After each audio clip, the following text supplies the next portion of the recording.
Hello and welcome to another edition of Another Book Review. This week I'll be reviewing Colin Woodard's nonfiction work, American Nations. I'll talk very briefly about the author, go into an overview of what the book is about, talk about what I liked about it, what I didn't like about it, who I'd recommend the book to, and finish off with what I'll be reading for next time. Colin Woodard is a very prolific author, very well-respected journalist. He is a historian by trade, and most of the work he covers have a historical bent to it.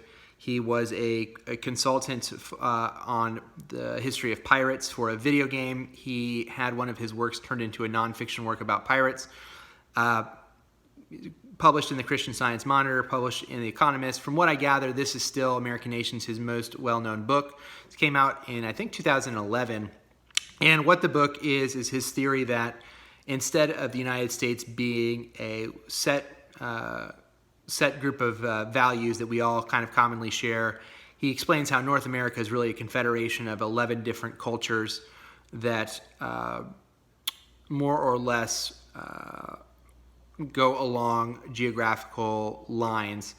And he splits these nations, as he calls them, up to show you their own distinct characteristics, when they were founded in the country's history, the power they have now, the power that they used to have, in a really, I thought, fascinating look. So I thought that was really interesting. He focuses mostly on America. He does cover parts of Canada and parts of what is now Mexico, but the vast majority of what he talks about is really the United States.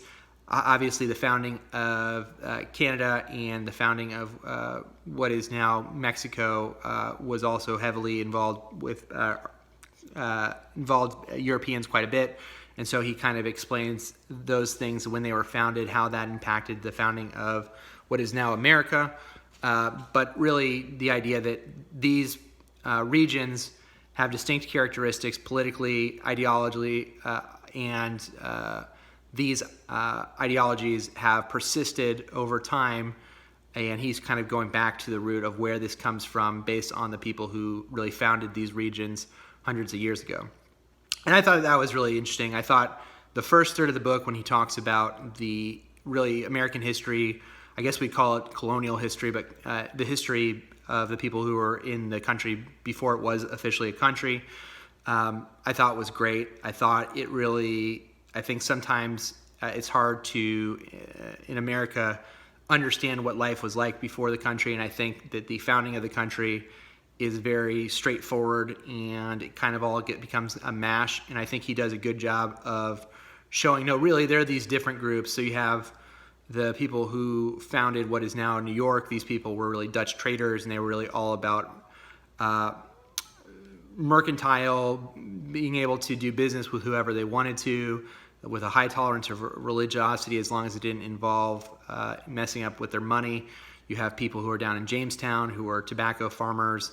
You have the Deep South, which was founded by Barbadian, really English, but also Barbadian slave traders. You had the Plymouth area, founded the Puritan area, what he calls the Yankeedom, founded by the Puritans and Pilgrims, who really cared about religious freedom. You have what he calls the Midlands, which were founded by Quakers. So you had kind of all these different cultures that have really their own unique set of values, or contrasting set of values. And I think he does it in a really interesting way that I think, as someone who, I think everybody sat through a boring history class, and I thought this book did a great job of really getting you invested in this area. I think they're definitely, like, anytime you have an American history book, you have parts of it that papers over things, or has to tell an entire story in 300 pages.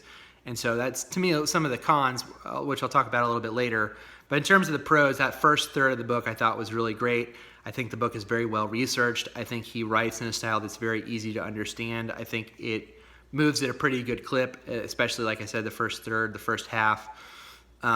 He does a really interesting job of delineating what an area of the country he calls Tidewater, which is basically old Virginia, and how that contrasts with the Deep South. And a lot of that contrasting was really based on slavery, and also really the rise and fall of tobacco, and kind of tying those things together.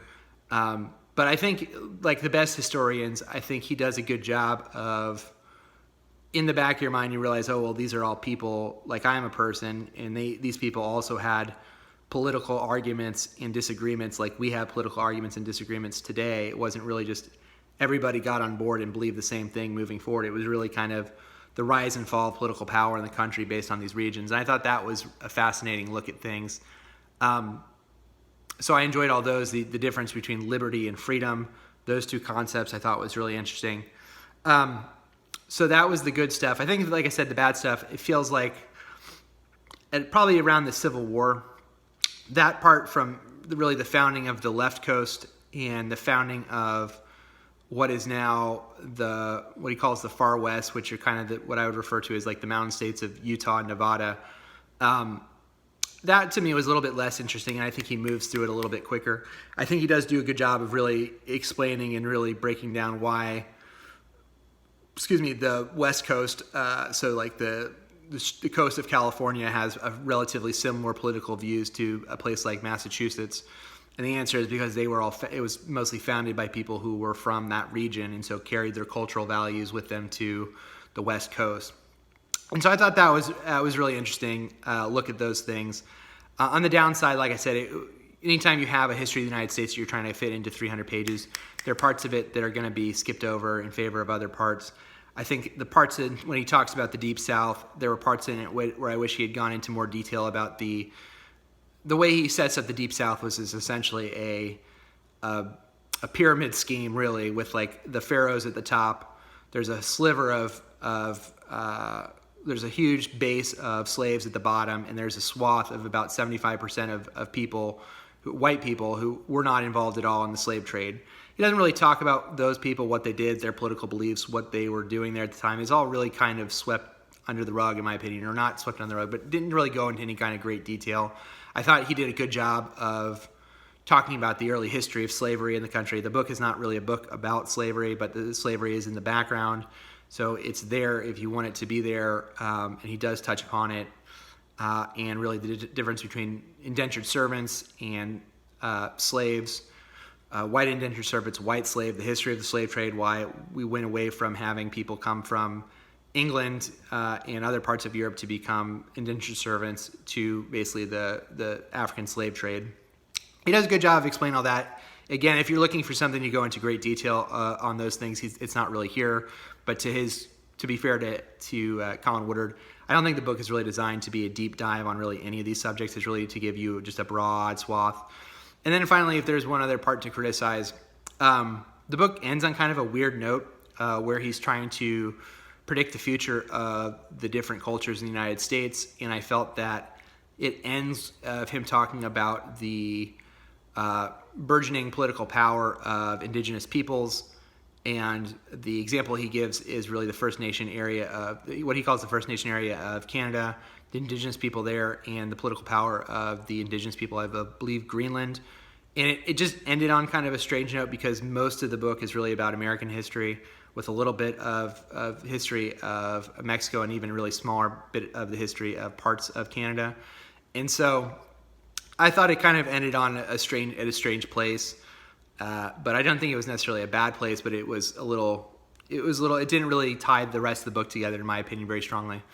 So that is American Nations. I would recommend it to anybody who felt that who's interested in learning about colonial history and really about the early American history, because I think the book does a pretty good job up to the time of about Thomas Jefferson of really getting you invested in the world of these people and realizing the different attitudes and beliefs about race and religion and farming and political values and how kind of all those things kind of intermingle in these different groups. The lack of political agency of what he calls the borderlands people, who are from the northern regions of England and Scotland, who basically just fought all the time, were soldiers and mercenaries that they came to America and basically become trappers and hunter-gatherers, and their lack of political agency and how that impacted the founding of the country or didn't. I thought that was all really, really interesting and made a lot of sense. So again, it's broad swaths, and I think if someone wanted to, I'm not a historian, if someone was a historian, I'm sure that there are areas of this book that could be refuted. I think he does a very good job of citing all his sources, so if you're interested in going back and picking through it, you definitely can.